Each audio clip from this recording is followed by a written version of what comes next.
very strong. I'd like for everybody to welcome to stage Mr. Reggie SRC.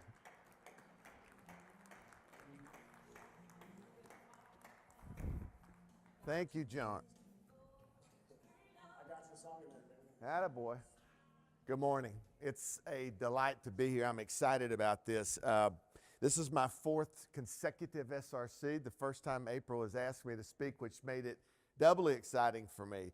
You know, my wife and I spent 12 years in Texas, so I feel like there's a lot of history in this state for me. I love this state.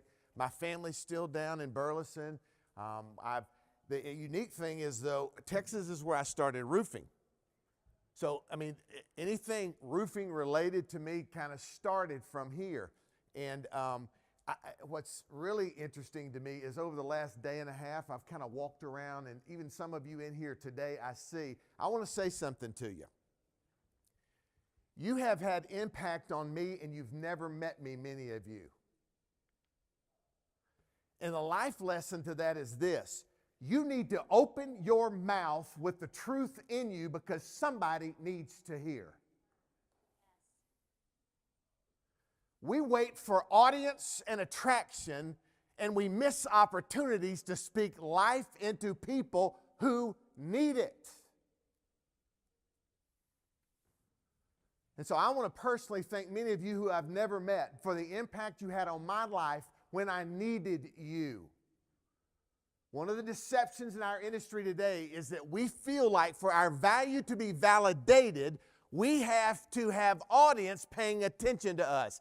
I was in rooms of 5 people and 10 people and 12 people. I've never been up on a stage like this in our industry before, but when someone was willing to pour their life out to me when I needed it, it changed me.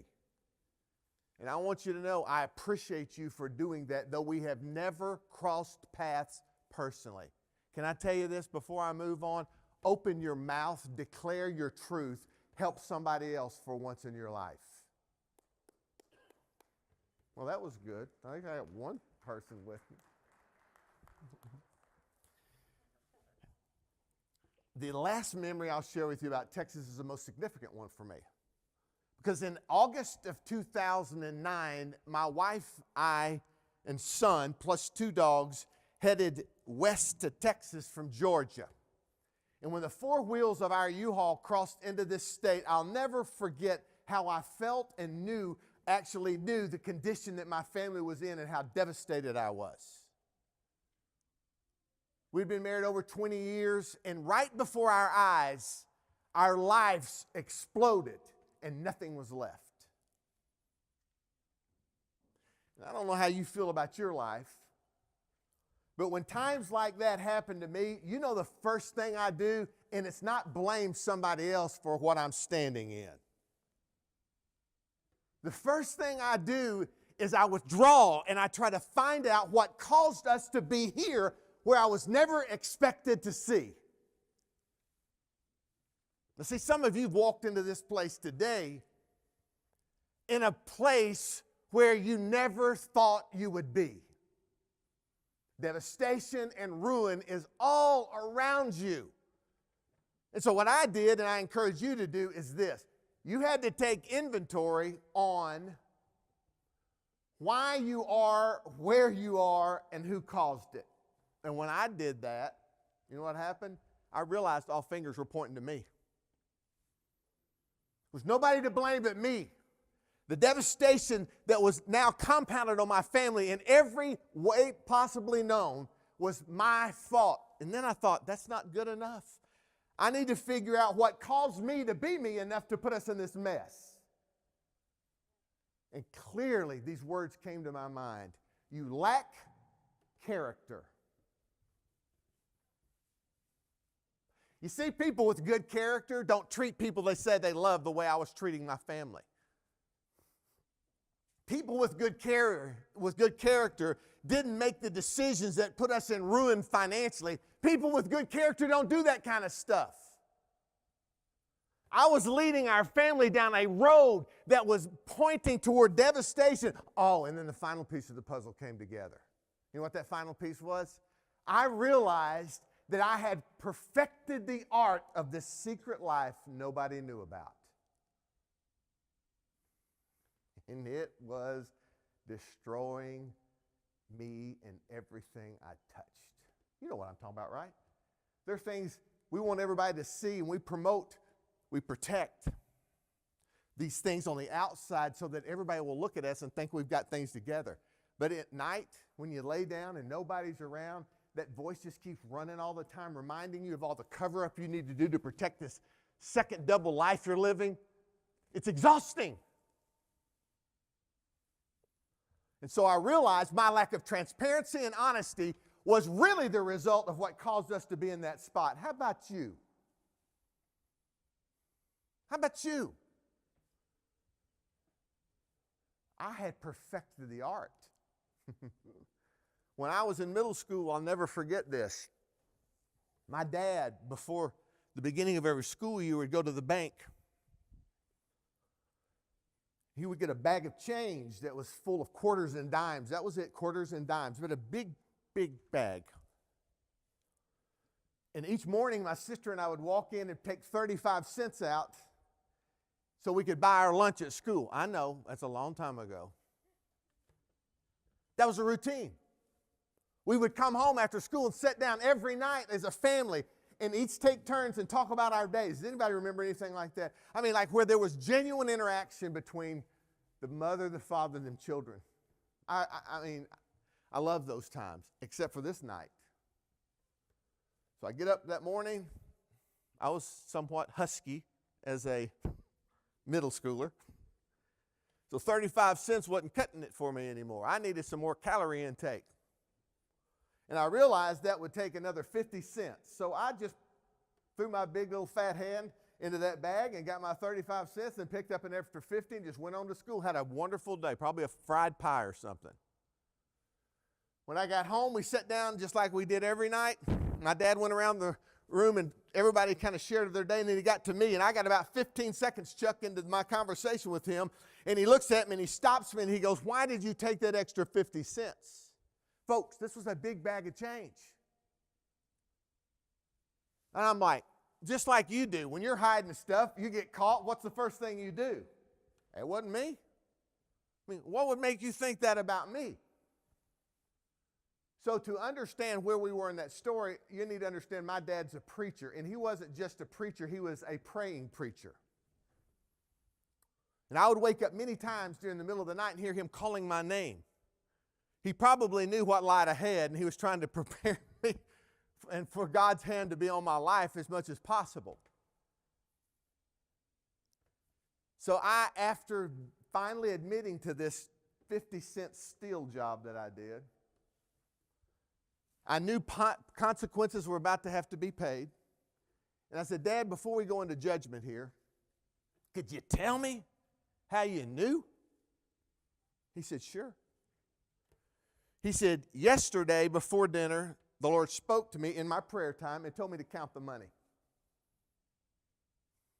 Really? This is over 50 cents? So I counted the money. I said, "Well, that explains one thing. What about the next?" He said, "Well, I got home, but before you got home from school, the Lord, while I was praying at church for some other people, said, 'Go home and count the money again.'" He said, "So I went home and I counted the money again, and it was 50 cents short." And he said, "The Lord wasn't done with me at that time, because I said, 'Well, Lord, I think I know, but could you go ahead and tell me that Reggie did it?' And the Lord confirmed that." So I was in this hot seat with nowhere to go. And this is what my dad said to me that I'll never forget, and I've lived with the rest of my life. He said, "Son, your sins will find you out." Now, I'm not up here discussing theology with you today, but what I'm telling you this is some of you are living and running down the wrong track, and you think you're slick and you're going to be able to cover it, and nobody's ever going to see it. Your wrong one day will be revealed, and it will cause a cataclysmic result in your life that sometimes is not repairable. Are you not ready to stop? You think you have covered your bases, and then one day you make a wrong step and the whole world knows about it, and you wonder what happened. Stop living your secret lives. You know why? Because they're going to destroy you. They're going to wreck you. And so what I found out in that moment for me was this. There we go. I, for most of my life, was dedicated to trying to fix my life on the outside when the problem was really on the inside of me. You see, you protect, you promote, and you provide for everything for everybody so they'll see you a certain way. But deep down inside of you, you know that's not the problem. The problem is these unresolved issues in your life that you just let run amok forever, and they put you in the place that you're in. Deal with them or they're going to deal with you. My God, April, I thought we was at a roofing conference. There's something bigger in life than roofing, and that's your life.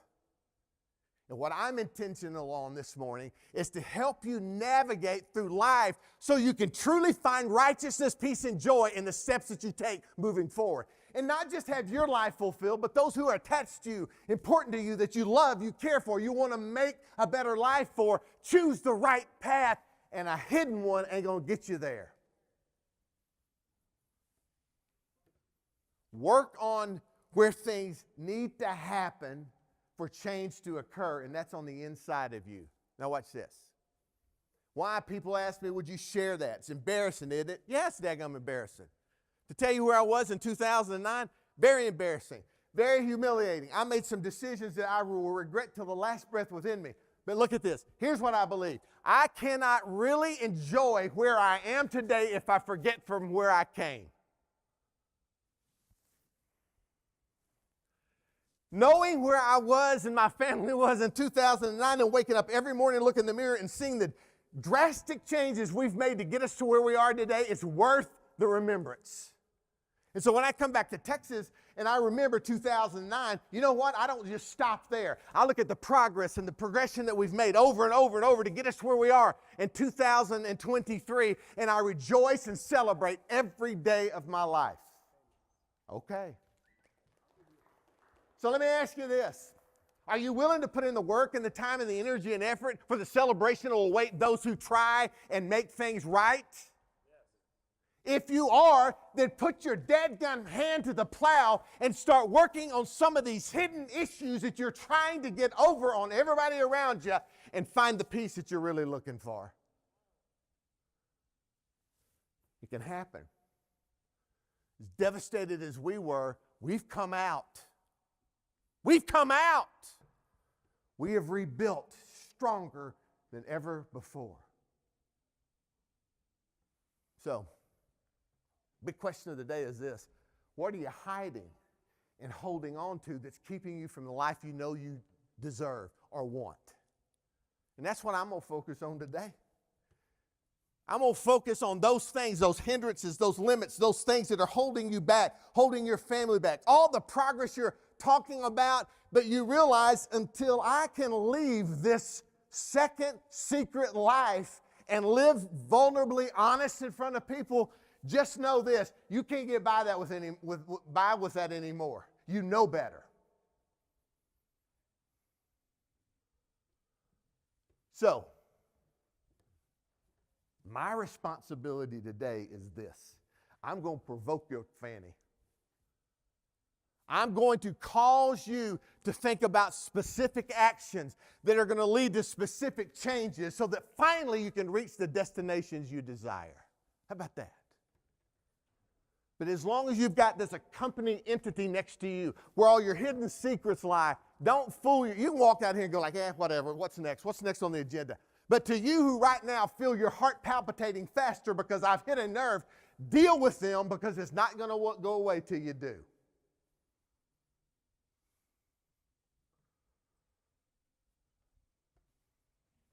When I started preparing for this word parabellum just kept returning to my mind. And that word parabellum, one of the definitions of parabellum is this. If you want peace, prepare for war. I didn't have peace in 2009. But if you look through the history of, throughout history, you will see many victories were only meaningful, that were meaningful were generally preceded by some type of war. Can I tell you this? I'm going to get right to the point. I had to declare war on obsessions and appetites that I had that were disruptive to me, and I had to kill them out. And when something becomes, you like it, and you've got an appetite for it, you know what you're going to do, John? You're going to chase it till you catch it. You see, the problem is not what we're getting. The problem is the appetite that leads us to the get. And people are like, I want to change, I want to change, I want to do. But you have not taken action on the things that is causing the disruption in your life. You got to kill it off. If you want peace in your life, declare war on any distraction that's keeping you from that. And I'm going to tell you right now, that's a tough road to hoe. What I did was I identified specifically what my targets were. Those things that I knew were keeping me from reaching the life I desired for me and my family. And I said, I'm putting a plan together, and it may not be in the morning, but you're going to be gone sooner or later. You'd have thought I was a madman if you saw me driving around my truck. I was screaming at myself. It wasn't at the traffic. It wasn't at anybody else. I was screaming at my inner man going, you are not going to survive this when I'm done with you.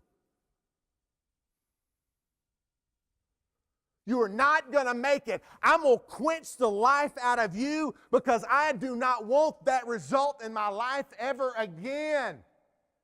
I'm tired of hurting people. I'm tired of disappointing people.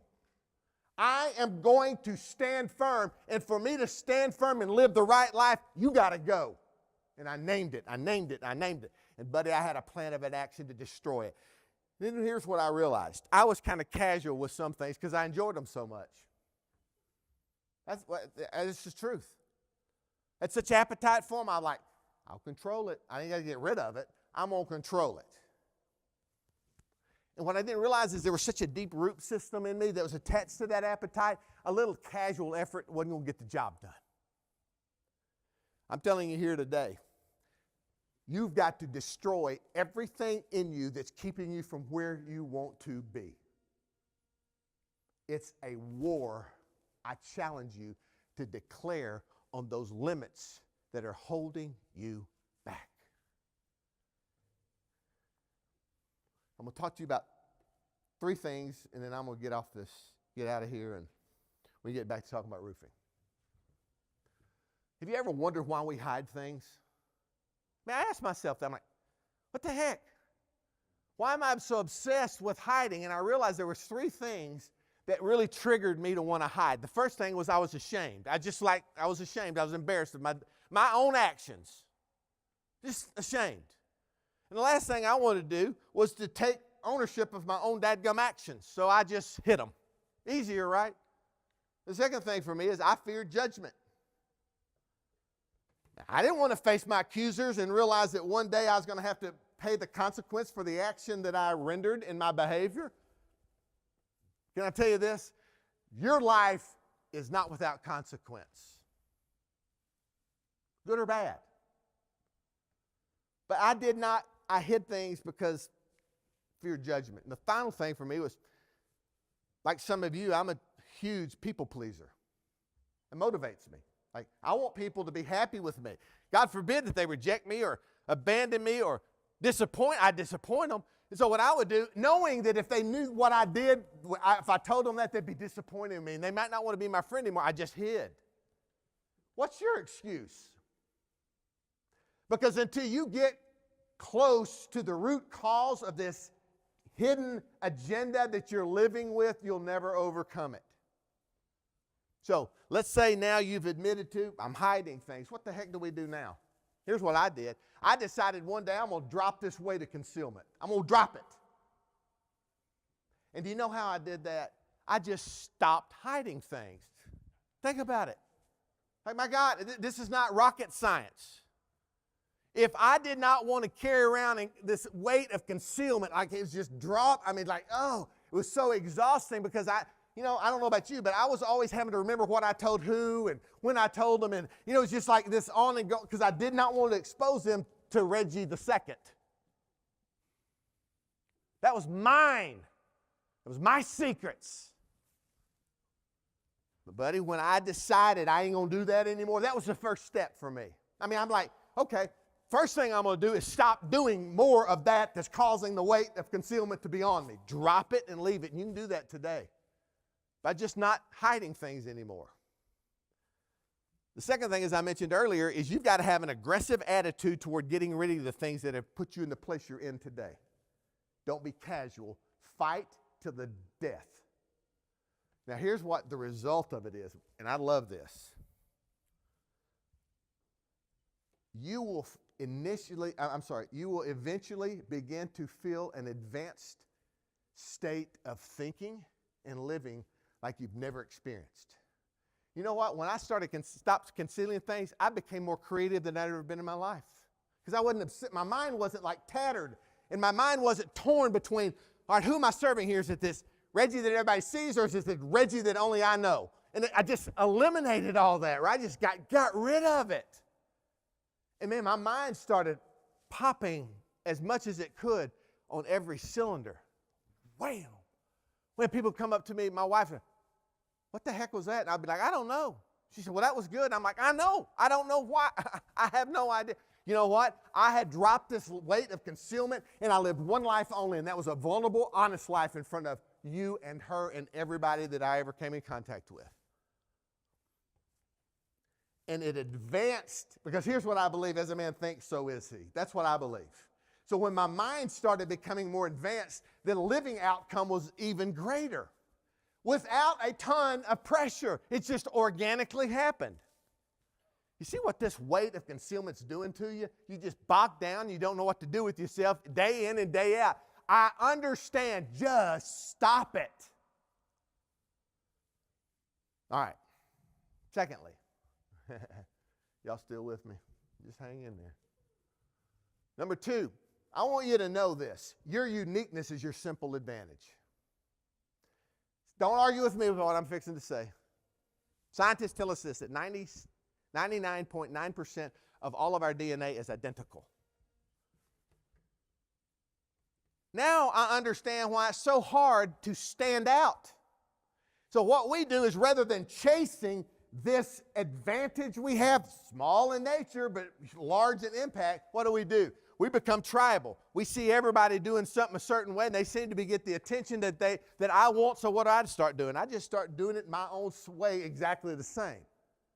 I repackage ideas and thoughts and behaviors and strategies that somebody else says. And listen, it's good that you get other information, but if it keeps you from being you, run from it. You ain't ever going to see me with a pair of skinny jeans on my big fat rear end. And the reason is it works for John, but it don't work for me. And it don't work for you, Mike, either. So you might want to change your wardrobe.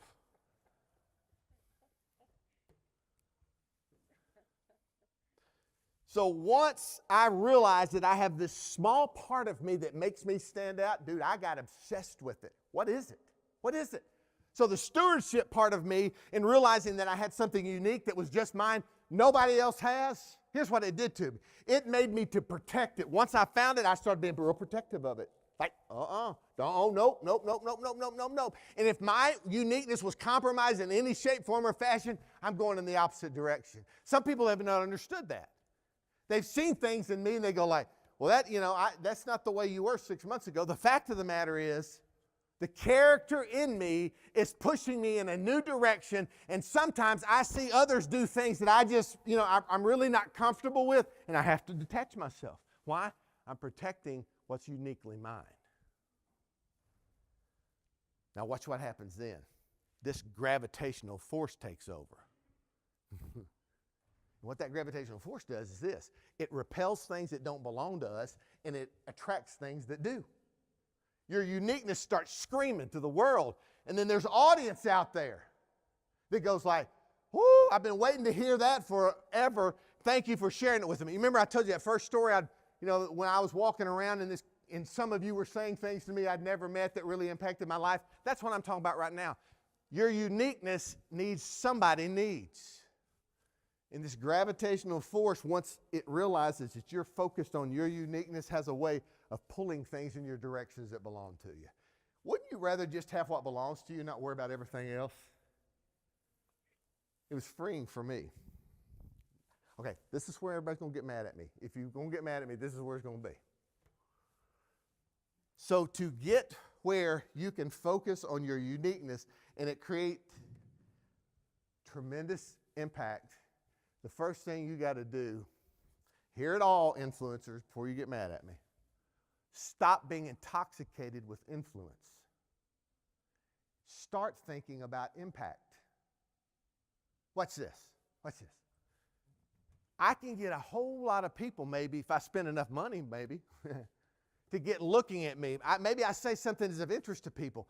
But the question I have to myself and to any of you who your objective is to become an influencer in our world today, when you get my attention, what are you going to do with it? What are you going to do to impact my life? And here's what I found about impact. Impact requires me to pour who I am into somebody else for their gain. Do I need to say that again? Impact requires me to pour who I am, the experiences I've had, into somebody else for their gain, not mine. That's impact. Now, can you have influence and impact? Absolutely. But what you've got to focus on is when I get eyes on me and I get people interested in me, what am I doing with it to impact them for their advancement? That's a different play. I love you, influencers. I'm going to give you 3 words as I bring this to an end that matter to me. And some of you have heard me on podcasts or in other places. And these 3 words have become really important to me. And I'm going to show you how they work together in terms of utilizing and really maximizing your uniqueness. The first word is the word metron. The word metron means your measure of rule and influence that attracts your true audience. It's your uniqueness. That's your portion. That's the influence, the power punch that you really own.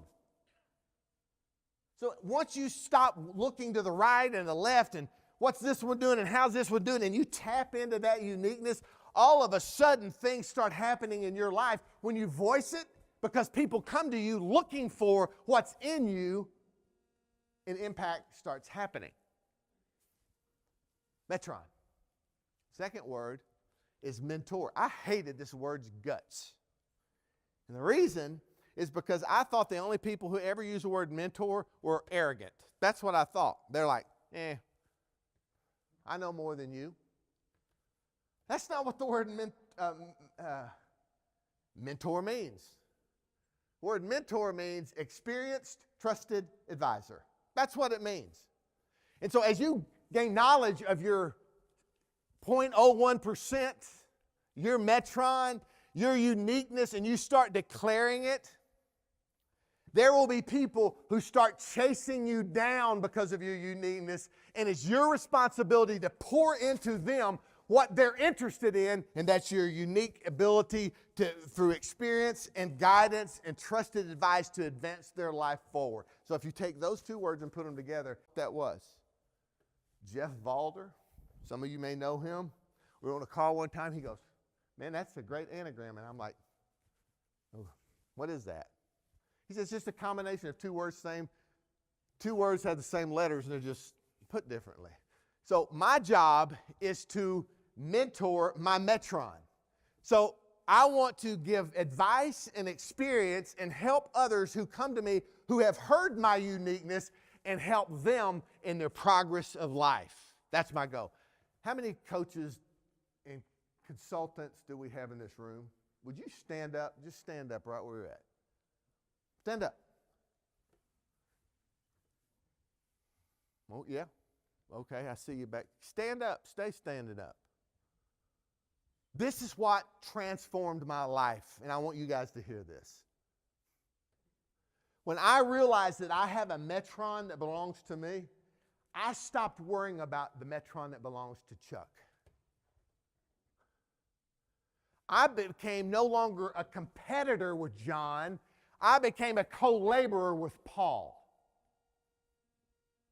See, every voice represented in those who are standing up to here have a unique, and I'm going to tell you something, guys that are standing up, gals, wherever you're at. You do not have to worry about what anybody else is doing. Speak your truth and watch what happens when your metron is drawn to you, and you don't have to worry about us competing together for the same cause. And the fact of the matter is we now, Tommy, can co-labor together to advance everybody else in this room for their good and their progress. Live your truth and allow your truth to make you a co-laborer, not a competitor of everybody else standing in this room. And our world's going to be better. Now sit down. So I leave you with this. What the heck now? What the heck are you going to do with this? I got 3 suggestions in the last minute and 15 seconds. The first one is no more secrets. Pledge yourself to no more secrets. Just get rid of this dude that's weighting you down. The second thing is, I'm going to challenge you to fix what you broke. You know what's easy to do? Hightail it when you tore something up. And trying to run away from your responsibilities. And trying to blame it on somebody else. If you broke something, fix it. What's the healing and happiness and the rebuild that will occur when you become accountable for your own dadgum deeds? And then the final thing is, once you get to that place, you're going to live your purpose, and you're going to experience life and happiness like you have never experienced before. Today, I was not attempting to try to make any of you feel guilty. I was actually trying to give you, I speak new life into you, and to realize what is in you is enough for you and those that you're connected with to have a happy and prosperous life. Thank you so much, and God bless you. Look at 9 seconds early. This man finished